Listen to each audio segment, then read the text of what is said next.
जय श्री राम दोस्तों। तो आज हम आ गए हैं ऐसी जगह पे जहाँ पे आजकल हमको जो भी सारी प्रॉब्लम्स आती है वहाँ से हमें एक परफेक्ट सॉल्यूशन मिलता है। हम बात कर रहे हैं शमीक महाराज, जो कि हमारे गुरुजी है, जिन्होंने ज्योतिष में उन्होंने पीएचडी हासिल की है और जो 14+ कंट्रीज़ में भी जाके आया है। उनके इसी स्पिरिचुअलिटी के स्ट्रॉन्ग बैकग्राउंड की वजह से जहाँ पे उन्हें लोग फॉरेन से भी बुलाते हैं। तो आइए चलते करते इस वीडियो की शुरुआत और मिलते हैं उनसे। जय श्री राम। तो गुरुजी, सबसे पहले तो आपका बहुत बहुत स्वागत है हमारी चैनल पाठशाला में। तो गुरुजी, आज की तारीख में हम ये चीज़ जानना चाहेंगे कि जहाँ पे आजकल लोगों को काफ़ी सारी फाइनेंशियल क्राइसिस आती है, डे बाय डे उनकी लाइफ में जो भी फाइनेंशियल क्राइसिस आती है, इस चीज़ पे अगर किसी को परमानेंट सॉल्यूशन लाना है तो उसका किस तरीके से निकाल कर सकते हैं, या फिर किस तरीके से उसमें वर्कआउट ऐसा किया जा सकता है कि उनकी फाइनेंशियल कंडीशन जो है वो स्टेबल रहे, और इस पे कैसे वर्कआउट करें? देखिए, पहली चीज़, लक्ष्मी वो चीज़ ही नहीं हो जो स्थिर रहकर रह जाए। अच्छा, ये शब्द ही झूठ फैलाया जाता है कि लक्ष्मी को स्थिर किया जाए। आप मुझे एक भी व्यक्ति ऐसा बताइए जिसके जीवन में लक्ष्मी स्थिर हो। ओके, नहीं होगी। ओके, क्योंकि लक्ष्मी का स्वभाव है विस्तरित होना। जैसे पानी विस्तरित हो जाता है, लक्ष्मी भी विस्तरित हो जाती है। मैं बहुत बार कहता भी हूँ कि लक्ष्मी आ जाती है तो 5 चीज़ उसके साथ आती है। राइट। पहला अहंकार, मैं धनवान। राइट। सेकंड, रोग। जैसे ही लक्ष्मी आती है रोग बढ़ने लगते हैं। थर्ड चीज़, आप देखिए, लक्ष्मी आती है भूख कम लगती है। धनवान को भूख कहाँ लगती है? राइट। हाँ, वो 2 रोटी ही खाते हैं। हाँ। चौथी चीज़, लक्ष्मी जैसे आती है शत्रु आप ही खड़े हो जाते हैं। हाँ, मित्र भी शत्रु बनने लगते हैं लक्ष्मी आने से। अपना सगा भाई भी शत्रु बन जाता है। राइट। ये भी लक्ष्मी का प्रभाव है। अब 5वीं सबसे इंपॉर्टेंट बात, लक्ष्मी जितनी आती है उतनी कम पड़ती है। आपके पास 100 करोड़ है, आपको और 50 करोड़ कम पड़ेंगे। राइट। बड़े बड़े धनवान व्यक्तियों को आप देख लीजिए, उसके ऊपर बड़ा बड़ा कर्जा है। राइट। क्योंकि लक्ष्मी का अपना स्वभाव है विस्तरित होना। तो पहली चीज़ हमें ये स्वीकारना है, हम जिस तरह से उसको स्थिर रखना चाहते हैं वैसे वो होगी नहीं। राइट। क्योंकि पैसा दिमाग में चढ़ता है। हाँ, आप एक ये भी देख लीजिए, राइट। लक्ष्मी घर पे रखी है, पड़ी है, स्थिर है, चलो इसे स्थिर नहीं माना जाएगा। राइट। लेकिन एक चीज़ ऐसी है कि जो है उसमें वृद्धि होनी चाहिए। राइट। इससे ही लक्ष्मी की स्थिरता कहा जाएगी। वृद्धि का अर्थ आपके पास जो धन है उससे धन उत्पन्न होना। राइट। इसके बहुत सारे रास्ते हैं, बहुत सारी चीज़ें हैं, लेकिन एज पर एस्ट्रोलॉजिकल, ज्योतिष के अनुसार मुख्य जो इसके उपाय हैं, जैसे कि मैं आपको एक छोटा सा उपाय बताऊं लेकिन बहुत असरकारक। मैंने बहुत लोगों पे किया है ये उपाय और लोगों को रिजल्ट मिला है। जी, आप भी कर सकते हैं ये उपाय। ओके। क्या करना है, 5 चीज़ों की आवश्यकता आपको पड़ेगी। एक पीला कपड़ा लेना है। ओके। एक इलायची लेनी है। ओके। थोड़ा केसर लेना है। 2 दाना खड़ी शक्कर लेनी है। और एक सोने की चीज़, गोल्ड की। जहाँ पर लक्ष्मी शब्द आप सुनते हैं वहाँ आपको 2 चीज़ों को याद करना है। एक नेचुरल रिसोर्सेस जिसे लक्ष्मी कहा जाता है, सेकंड सोना। ओके। सुवर्ण ही लक्ष्मी है। नेचुरल चीज़ों में और क्या कर सकते? नेचुरल रिसोर्सेस में जैसे कि कोई भी देश हो, उसकी जीडीपी या वो कितना धनवान होगा ये इसी पे निश्चिंत होगा कि वहाँ नेचुरल रिसोर्सेस कितने होंगे। Like oil. हाँ, अंततः आपको जरूरत प्राकृतिक चीज़ों की ही पड़ेगी। आप जंगल में खो जाए, आपके पास खाने के लिए कुछ नहीं है। राइट। 500 की नोट का बंडल है तो आप खा सकते हो उसे? नहीं। आपको कोई फल खाना पड़ेगा, कोई वनस्पति खानी पड़ेगी, कोई लीव्स तोड़कर खाना होगा। Natural ingredients. जी, तो सच्चे अर्थ में लक्ष्मी है नेचुरल रिसोर्सेस। ये पहले तो समझ लेना है। तो सोना लेना है, इन 5 चीज़ों को एक साथ रखना है। ओके। श्री सूक्त का पाठ करना है हाथ में रखकर। श्री सूत्र। श्री सूक्त। अब श्री सूक्त को लक्ष्मी मंत्र से संपुटित करना है। ओके।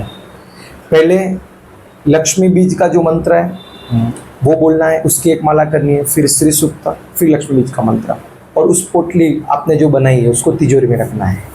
अच्छा। ये प्रयोग अगर आप 3 महीना करते हैं तो निश्चिंत ही धन वृद्धि होगी। तो वो जो पोटली हमने तिजोरी में रखी है उसको 3 महीने तक रहने देनी है। हाँ, आपको रोज ये करना है। ओके। लक्ष्मी बीज मंत्र बोलना है, श्री सूक्त बोलना है, ये आपको हर रोज करना है। अच्छा। और इस करने के बाद कैसा रहता है आप देखिए। तो ये कोई भी ट्राई कर सकता है, चाहे वो जॉब वाला हो या बिजनेस हो या कोई भी व्यक्ति ये कर सकता है। ओके, मतलब इसमें कोई स्पेसिफिक कोई व्यक्ति नहीं, ऐसा कुछ नहीं है। दिन में कभी भी करें कोई दिक्कत नहीं है, और कोई भी व्यक्ति करे कोई दिक्कत नहीं है। ओके। तो इस पे जब हम ये बात करते हैं कि जैसे आपने बताया कि लक्ष्मी जैसे ही आती है वैसे घमंड भी आता है जी, जो कि रावण को भी आ गया था। जी जी। तो उस घमंड को फिर कैसे हम कंट्रोल करें? बाकी चीजें तो एक बार हो जाती देखिए, सबसे पहली चीज तो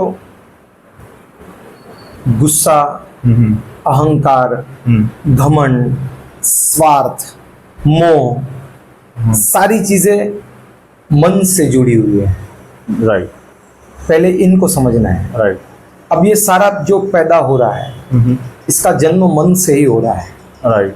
आपके पास 5 फ्लैट भी पड़े हैं, मन के अंदर है। राइट। बहुत सारा पैसा है तो मन के अंदर पड़ा है। राइट। शायद ऐसा भी हो जाए कि मृत्यु हो जाए और बहुत सारी चीजें ऐसे ही पड़ी रह जाए। राइट। तो इसका ये अर्थ हो गया कि जो ज्यादा था वो पड़ा रहा, जिसकी आवश्यकता नहीं थी। जीवन में जितना भोगना था उतना आपने भोग लिया, अब जो पड़ा है वो एक्स्ट्रा था। ओके। तो पहली चीज तो ये समझना है कि सबकी जड़ मन है, सब चीजों की जड़ मन है। चाहे वो घमंड हो, ओके, चाहे वो गुस्सा हो, राइट, चाहे वो अलग अलग मनोभाव हो, राइट, सबकी जड़ मन है। अब मन को कंट्रोल कैसे किया जाए? तो प्राय हम ऐसा देखते हैं कि सारे पुस्तक में या कोई भी ऋषि हो, संत हो, आप मन को ऐसे कंट्रोल कर लीजिए, आप मन को नहीं होने वाला है, उसका Right. स्वभाव ही नहीं है कंट्रोल होने वाला। एग्जैक्टली, मन चंचल कहा जाता है। आपको साक्षी भाव में रहना है। मन को कंट्रोल करने के लिए सिवाय साक्षी भाव, ओके, साक्षी भाव का अर्थ ये है कि आपको सांसों को देखना है। आप चल रहे हो तो सिर्फ चल रहे हो, ओके, आपको ध्यान से चलना है, धीरे से चलना है। ओके, आप भोजन कर रहे हो तो आप भोजन ही कर रहे हो। राइट, या तो हम भूतकाल की बातों को याद करते या हम भविष्य की चिंता में रहते। राइट, वर्तमान से संपर्क टूटने का अर्थ यह है कि दुख का जन्म, या हम मन के अधीन हो रहे हैं। अच्छा, तो वर्तमान से संपर्क जोड़ना, यही परमात्मा से संपर्क जोड़ना। जिसने वर्तमान में जीना सीख लिया, मान लीजिए उसने परमात्मा में, स्वयं में जीना सीख लिया। तो वर्तमान एक ही ऐसी चीज है, साक्षी, अपने को साक्षी मानना है। मैं एक और एक चीज बताना चाहता जी। हूँ मन के कंट्रोल के बारे में, जी जी, क्योंकि घमंड ऐसे ही नहीं जाएगा। राइट, हमें नहीं करना है, फिर भी वो हम निकल रहे हैं, आप ऑफिस जा रहे हैं, राइट, अब चपरासी बैठा है तो आपके कुछ मनोभाव अलग हो गए। हाँ, उसने साहब गुड मॉर्निंग ऐसा सलाम। कर दिया तो आप अपने आप को बड़ा मानेंगे उस Right. समय, राइट, अपने अंदर से, अंदर, चाहे आप बाहर से नहीं दिखाए। अब आप ऑफिस के अंदर चले गए, ओके, आपसे बड़ा मैनेजर आ गया, राइट, तो आपने उसे कह दिया गुड मॉर्निंग सर, तो राइट, वहां क्या हो जाएगा? आपका मनोभाव छोटा हो जाएगा कि Right. मैं इनसे छोटा हूं, भले आप नहीं बोले। अब आपके नीचे काम करने वाला कोई व्यक्ति है, आपने उसे 2 बातें सुना दी, उस समय भी भले उसकी गलती हो, लेकिन मन में आपके ये है कि मैं बड़ा हूं। मैं बड़ा हूँ। तो एक ऐसी भी क्रिया है जिसके हम अपने मनोभाव को कंट्रोल कर सकते हैं। मन के विरुद्ध जीना है। मन के आपको विरुद्ध। मन कर रहा है आइसक्रीम खाने का, आप करेला खा लीजिए। जिस समय मन बताए कि ये करना है, उस समय वो नहीं करना है, उसके ऑपोजिट करना ऑपोजिट करना है। इससे आपका शरीर भी बच जाएगा, है। राइट, इससे आप फिर धीरे धीरे ये अभ्यास हो जाएगा, फिर आप सीख जाएंगे मन को मारना। इसके अलावा कोई उपाय नहीं है मन को मारने का। तो प्रभु जी, जहाँ तक मैंने भी ये चीज़ सुनी है कि काफ़ी लोग कहते हैं कि एक्सरसाइज करने से, योगा करने से, उस चीज़ों से भी मन पे बहुत अच्छा खासा कंट्रोल होता है। तो क्या ये चीज़ भी सही है? देखिए, 100% ये बात सही है ओके, कि मन कुछ चीज़ों में कंट्रोल में आ जाता है। ओके, या श्वास के ऊपर, श्वास का और मन का बहुत गहरा संबंध है, इस चीज़ को आप समझिए। अच्छा, अब आप जितनी फास्ट सांसें ले रहे हैं, फटाफट फटाफट आप सांसें ले रहे हैं और छोड़ रहे हैं, इसका अर्थ ये कि बहुत सारे टिश्यूज को पूर्ण ऑक्सीजन नहीं मिल रहा है, राइट। तो कहीं ना कहीं ये इफेक्ट करने वाला है। अब योग के अंदर क्या है, छोटे छोटे टिश्यूज को भी बॉडी के पूर्ण ऑक्सीजन दिया जाए, इसे हम योग कहते हैं। राइट। तो हमारे ब्रेन के भी सारे टिश्यूज को ऑक्सीजन मिलेगा, राइट। तो इससे थोड़ा मन संयमित होना ही है, ये 100% सही है।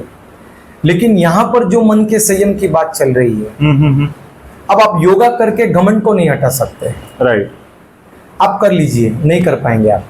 अच्छा। तो घमंड को हटाने के लिए जो मन के ऊपर संयम की बात है, ये तभी ही हो पाएगी जब आप अपने आप को साक्षी भाव में लाना सीखेंगे। ओके। साक्षी भाव का अर्थ भी समझ लीजिए। ओके। ना तो आप बुरा करने जा रहे हैं, ना आपसे अच्छा हो रहा है, दोनों भाव लाने हैं। ओके। ना अच्छा ना बुरा, सिर्फ जो हो रहा है उसमें आप बह रहे हैं। मैं यहाँ बात कर रहा हूँ बहने की, तैरना नहीं है, तिरना है। राइट। प्रकृति के साथ बहना है, जो चीजें घट रही है उसे घटने दीजिए, आप उसके साथ बहना सीखिए, उसके साथ अनुकूल होकर रहना सीखिए। हम प्राय क्या करते हैं, कंट्रोल करने, या तो हम चीजों को अपने कंट्रोल में लेना चाहते हैं। आपको लग रहा है प्रकृति हमारे कंट्रोल में आएगी? नहीं, संभवतः ऐसा हो ही नहीं सकता है। राइट। क्योंकि कुछ ना कुछ संचित कर्म के फल भी हम भुगत रहे हैं, कुछ ना कुछ प्रकृति के अपने नियम हैं, उसके अनुसार भी हम जा रहे हैं। ओके। तो ये संभवतः साक्षी भाव में वर्तमान में जीने की कला हमें सीखनी है। ओके। साथ में एक छोटा सा प्रयोग ये भी आप कर सकते हैं कि सारी चीजों को मन के विरुद्ध करना है, जो मन कहे वो नहीं करना है, ऑपोजिट करना। हाँ, जब आप मन को देखते रहिए, आप दृष्टा बन जाइए, मन क्या कर रहा है आपके साथ। ये जब आप देखना शुरू करेंगे तो आप खुद पर हंसना शुरू कर देंगे। अच्छा। कि ये तो मन मेरे साथ क्या कर रहा है। राइट। तो योग एक्सरसाइज वगैरह मन को काबू करने के लिए थोड़ा बहुत सहायक बन सकता है। ओके। लेकिन अंततः भीतर से जो प्रयास होगा वो ही भीतर पे कुछ इफेक्ट कर पाएगा। ओके। प्रभु जी, अभी इसमें दूसरी जो सबसे बड़ी बाधा होती है वो आजकल के जनरेशन में भी होता है और जो आजकल के लोगों में वो बहुत कॉमन देखी गई है कि आलस्य भी एक बहुत बड़ा कारण होता है जो हमें कहीं ना कहीं आगे बढ़ने से रोकता है। जी। इस आलस्य को अगर हमें अपने मन से मिटाना है और इस आलस के ऊपर कंट्रोल करके भी अगर हम आगे बढ़ने की कोशिश करें तो क्या तब भी हमारी ये पॉसिबिलिटी है कि हम बहुत हद तक सक्सेस हो सकते हैं? देखिए, मैं बहुत से लोगों को मैंने इस समस्या से जूझते हुए देखा है। ओके। आलस्य है क्या, पहले हमें समझना है। अच्छा। अब आप आलस्य को भी देखिए, आपका मन कह रहा है मुझे सोना है, राइट। बल्कि आपने कुछ भी काम नहीं किया फिर भी वो कह रहा है मुझे पड़ा रहना है। राइट। या तो चीजों को ढकेलना, जो चीज अब भी हो सकती है उसे आप कल पे छोड़ रहे हैं। राइट। दो प्रकार का आलस्य होता है। राइट। या तो चीजों को आप ढकेल रहे हैं, बाद में करना है, या तो आप ये कर रहे हैं कि मुझे करना ही नहीं है।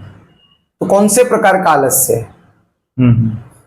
जैसे आप देखेंगे आप समझ जाएंगे कि मन आपके साथ क्या कर रहा है, क्योंकि ये भी मन की पैदाश है और कुछ नहीं है। हाँ, राइट। तो मन जैसे ही कंट्रोल होता है आलस्य छूट जाएगा। एस्ट्रोलॉजिकल कंडीशन से देखें तो सूर्य वीक होता है तो व्यक्ति आलस्य का शिकार होता है। सूर्य को बलवान बनाने के लिए एक ताम्र कलश में आप जल ले लीजिए, थोड़ी सी हल्दी डाल दीजिए, सफेद पुष्प डाल दीजिए और ओम घृणी सूर्याय नमः इस मंत्र का 108 बार जाप करके धीरे धीरे से जल चढ़ाना है। जब आप जल चढ़ाएंगे तब जल की धारा में सूर्य के किरणों का दर्शन करना है। ओके। इससे भी आपका आलस्य मिट जाएगा। कई लोगों की दिनचर्या भी ठीक नहीं होती है तो आलस्य का शिकार हो जाते हैं। देरी से सोना, मोबाइल देखते रहना, राइट, फिर जल्दी उठ नहीं पाएंगे, सोए नहीं है तो उठेंगे कैसे, राइट। तो कई बार दिनचर्या भी एक आदत सी भी बन जाती है, लेकिन अंततः इसकी मन की देन है। ये मन को कंट्रोल करना ही तो ये भी सब दुखों की दवाई है। मतलब ये भी कहीं ना कहीं मन से ही जुड़ा हुआ है। आप ये सोचिए कि इस मन से मुक्ति का अर्थ मुक्ति कहा जाता है। ओके। व्यक्ति अगर मन से ही मुक्त बन जाए तो फिर से जन्म ना लेना पड़े, राइट। ये अवस्था भी मन के कारण आ सकती है। ओके। तो मन के ऊपर विजय वैसे संभव नहीं है कि हमने बात कर ली और संभव बन गया। अभ्यास से ही होगा। ओके। और अभ्यास से अगर मन संभवित आपके कंट्रोल में आ जाता है कुछ योगिक क्रियाएं भी है, लेकिन आपको अभ्यास की आवश्यकता पड़ेगी। ओके। तो मन के ऊपर विजय का अर्थ है आपने जन्म मरण का भी चक्र पूरा कर लिया, ओके। क्योंकि पाप की भी जड़ मन है। ओके। शरीर किसी का नष्ट हो रहा है, वैसे ही खाते जा रहा है जंक फूड, इसकी जड़ भी मन के ऊपर संयम नहीं है। स्वाद पुकारता है जीभ का, मन बोलता है मुझे खाना ही है, कुछ भी हो जाए। ओके। बस इसी के कारण तो सारी चीजें घट रही है। राइट। तो अभी आज के तारीख में जो आपने पहले तो धन के ऊपर का उपाय बताया, जिस तरीके से कर सकते हैं, फिर आलस्य के ऊपर बताया। अब कोई बोलता है आजकल के दौर में ये चीज़ बड़ी कही जाती है कि अगर आपको कुछ समझ नहीं आ रहा और अगर आपको कोई चीज़ समझ में आ ही नहीं रही और सब कुछ आपको ऐसा लग रहा है कि हाथ से छूट रहा है, तो वहाँ पे उन्होंने बोला कि सुबह और शाम लोग कहते हैं कि एक बार हनुमान चालीसा पढ़ लीजिए तो भी आपके बहुत सारे कष्टों के निवारण हो जाएंगे। जी, इस पर आपका क्या कहना है? देखिए, हनुमान चालीसा वाकई में पढ़ने से ऐसा होता है। अच्छा। कुछ मंत्र हनुमान चालीसा के ऐसे जो अलग से भी बोले जाए तो बहुत पावरफुल है। ओके। लेकिन हम प्राय देखते हैं लोग ऐसे हनुमान चालीसा आधी अधूरी छोड़ रहे हैं। कोई ट्रेन में जा रहा है वैसे ही पढ़ रहा है, फिर कुछ कॉल आ गया तो चलो रख दी आधी अधूरी। ऐसे नहीं करना है। राइट। अब हनुमान चालीसा के साथ साथ अगर आप बजरंग बाण का भी पाठ करते हैं, ओके, तो ये उससे भी उत्तम हो जाएगा। बट कहा जाता है कि बजरंग बाण रोज नहीं पढ़ना चाहिए या उसको तब तक नहीं पढ़ना चाहिए जब तक आपकी जीने मरने की समस्या ना आ जाए, तो ऐसा कुछ है इस पे? ये बात भी सही है। पूर्णतः ये बात गलत नहीं है, क्योंकि बजरंग बाण 1000 पावर की दवाई है। ओके। अब ये डॉक्टर निश्चिंत करता है कौन से पावर की दवाई देनी है। राइट। लेकिन बजरंग बाण का पाठ तत्काल दुख के निवारण के लिए बहुत अक्षित माना जाता है, श्रेष्ठ माना जाता है। हनुमान चालीसा भी अपने आप में, हम और आप जो हनुमान चालीसा का पाठ करके छोड़ रहे हैं, ऐसा नहीं करना है। हनुमान चालीसा ऐसे पढ़नी है कि रोम रोम में हो जाए, रोम रोम में बस जाए। ओके। ओतप्रोत होके पढ़नी है। अन्यथाम शरणम नास्ति, आपके अलावा किसी की शरण नहीं। बस इसी भाव से अगर कोई पढ़ता है तो दुख निवारण होना ही है। मैं आपको एक छोटी सी कहानी बताता हूँ। ओके। एक गांव में एक साधु रहा करते थे। ओके। किसी को भी सर्पदंश हो जाए, स्नेक बाइट हो जाए, साधु हाथ पकड़ ले, एक मंत्र बोल दे और जहर उतर जाए। अच्छा। अब वो साधु की मृत्यु नजदीक आई। उन्होंने कहा मुझे ये विद्या किसी को देनी है। अच्छा। 2 जन आए, मुझे दे दीजिए, हम आपकी इसी विद्या को आगे बढ़ाएंगे। साधु ने कहा ठीक है, किसी को भी सर्पदंश होगा आपको हाथ पकड़ के बोलना है गायत्री मंत्र। वो बोलता है गायत्री मंत्र तो मुझे आता है। ओके। बहुत लोगों को आता है, इसमें क्या बड़ी बात है? हमें तो लगा आपके पास बहुत बड़ी औषधि होगी। जैसे ही सर्पदंश हुआ, दोनों जन गए, हाथ पकड़ के गायत्री मंत्र बोला, विष नहीं उतरा। ओके। ले गए साधु के पास। साधु ने पकड़ा, मंत्र बोला, उतर गया। साधु ने कहा जब तक श्रद्धा से नहीं बोला जाएगा तब तक जहर नहीं उतरेगा। अच्छा। मंत्र कोई भी हो, चालीसा कोई भी हो, श्रद्धा, कितना भी छोटा मंत्र क्यों ना हो, ऐसे बोलना है जैसे आपने 1.25 लाख बार बोल चुके हो। ओके। फिर जो श्रद्धा का जन्म होता है। हम 1.25 लाख का जप क्यों करवाते हैं, हम अनुष्ठान क्यों करवाते हैं? इसके पीछे का रीजन यही है, मंत्र खुल जाता है श्रद्धा से। ओके। उसकी शक्तियां विस्तार हो जाती है श्रद्धा से, विश्वास से। ओके। भगवान महावीर ने तो यहाँ तक कहा है कि भगवान को किसी ने नहीं देखा है, लेकिन श्रद्धा ही भगवान है। वही एकमात्र वही एक मार्ग है जो आपको वहां तक ले जाए।